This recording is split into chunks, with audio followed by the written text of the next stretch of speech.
Hello दोस्तों, कैसे हैं आप सब। आज की हमारी कहानी है बेटी का सम्मान। क्या हुआ बाबूजी, किसका फ़ोन था। मेहंदी रचे हाथ लिए जब सुरुचि कमरे में आई तो अपने पिता को फ़ोन के पास परेशान बैठे देख पूछ बैठी। कुछ नहीं बेटा, बस यूं ही किसी रिश्तेदार का था। और तुम इधर उधर क्यों घूम रही हो बेटा, थोड़ा आराम कर लो, सारा दिन रस्म रिवाज में बीतेगा तो थक जाओगी। गगन जी ने प्यार से अपनी बिटिया का सर पुचकारते हुए कहा। पिता के स्नेह भरे स्पर्श से सुरुचि की आंखें आज नम हो गई थी। कल शादी के बाद वो इस स्पर्श को कितना याद करेगी। एक तरफ नए जीवन की शुरुआत की खुशी और दूसरी तरफ विदाई का गम।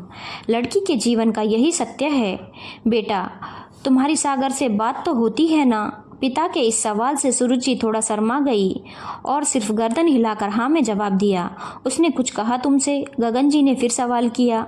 सुरुचि ने प्रश्नवाचक निगाहों से पिता की ओर देखा, फिर पूछा, किस बारे में पापा? अरे कुछ नहीं, जाओ तुम आराम करो, गगन जी ने मुस्कुराते हुए कहा।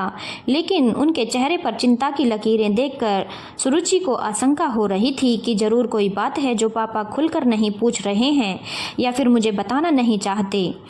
सुरुचि का मन विचलित हो रहा था, लेकिन वो खुद भी खुलकर पूछ नहीं पा रही थी। शाम को इधर सुरुचि दुल्हन का जोड़ा पहनकर तैयार हो रही थी और उधर सागर भी सेहरा बांधे बारात के लिए तैयार था। सुरुचि के घर से सारी तैयारी हो रही थी, लेकिन एक अजीब सी चुप्पी पसरी हुई थी। सुरुचि ने माँ से पूछने की कोशिश की, लेकिन माँ ने भी कुछ नहीं बताया। बारात निकलने के समय सुरुचि के पास सागर का फ़ोन आया तो सुरुचि ने लपक कर फ़ोन उठाया।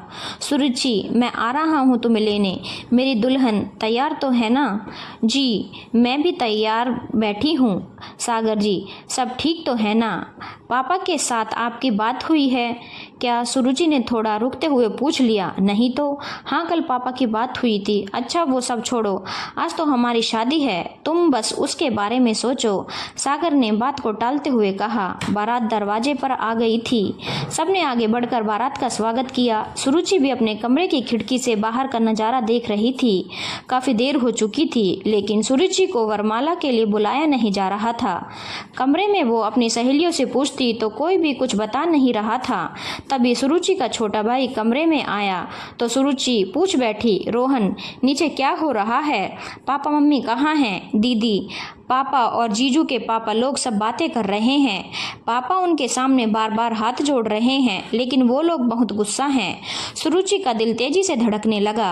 अब उससे रुका नहीं गया और वो खुद ही नीचे पहुंच गई, जहां लड़के वाले और उसके पापा की बहस हो रही थी। दरवाजे पर ही सुरुचि के पैर ठिठक गए।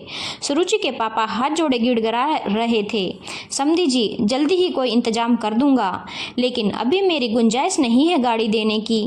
सागर के पापा कर सामने खड़े थे। देखिए समधी जी, हमने पहले ही कह दिया था कि बहू हम तभी विदा करा के ले जाएंगे जब आप गाड़ी देंगे। अरे हमारे बेटे के लिए तो करोड़ों के रिश्ते आ रहे थे, लेकिन हमने फिर भी तो आपसे रिश्ता जोड़ा। यदि गाड़ी नहीं आई तो हम बारात वापस ले जाएंगे। सोच लीजिए आपकी कितनी बदनामी होगी। सुरुचि के पापा ने अपनी पगड़ी उतारने लगे तो सुरुचि ने रुका नहीं गया। बस पापा, आपको कोई ज़रूरत नहीं है ऐसे लोगों के सामने गिड़गिड़ाने की। अच्छा हुआ जो इनका असली चेहरा अभी से मेरे सामने आ गया, वरना मुझे जीवन भर ऐसे परिवार का हिस्सा बनना पड़ता जहां मेरे पिता का कोई सम्मान नहीं होता। और हाँ अंकल जी, ये आपकी गलतफहमी है कि बदनामी सिर्फ लड़की वालों की होती है। अब वो जमाना गया कि लड़की वालों को जो चाहे वो कह दो। मेरे पिता ने मुझे इस काबिल बनाया है कि मैं सर उठाकर समाज में जी सकती हूँ। आप बस अपनी और अपने बेटे की फिक्र करें, क्योंकि ऐसे दहेज के लोभियों के यहाँ कोई अपनी बेटी नहीं देना चाहेगा। सुरुचि अपनी रो में बोलती चली गई और सब उसका मुंह ताकते रहे। सुरुचि ने फ़ोन करके पुलिस को बुला लिया और बोली, ले जाइए इन दहेज के लोभियों को, ये किसी की बेटी लेने लायक नहीं है। और सुनिए अंकल जी, इस शादी के इंतजाम में जितना भी पैसा खर्च हुआ है जरा वो देकर जाना, वरना मुंह पर इतने जूते मारूंगी कि किसी को शक्ल दिखाने लायक नहीं बचोगे। सागर के पिता को उल्टे पांव ही वहां से खाली हाथ और खाली बारात लेकर वापस लौटना पड़ा। कुछ दिनों तक सुरुचि के परिवार में भी एक सदमा सा बना रहा, लेकिन बेटी की इस बहादुरी पर उसके पिता को गर्व था। उन्हें यकीन था कि उनकी बेटी कभी उनका सर नहीं झुकने देगी। धन्यवाद दोस्तों। अगर आपको कहानी अच्छी लगी हो तो चैनल को लाइक, शेयर और सब्सक्राइब करना ना भूलें।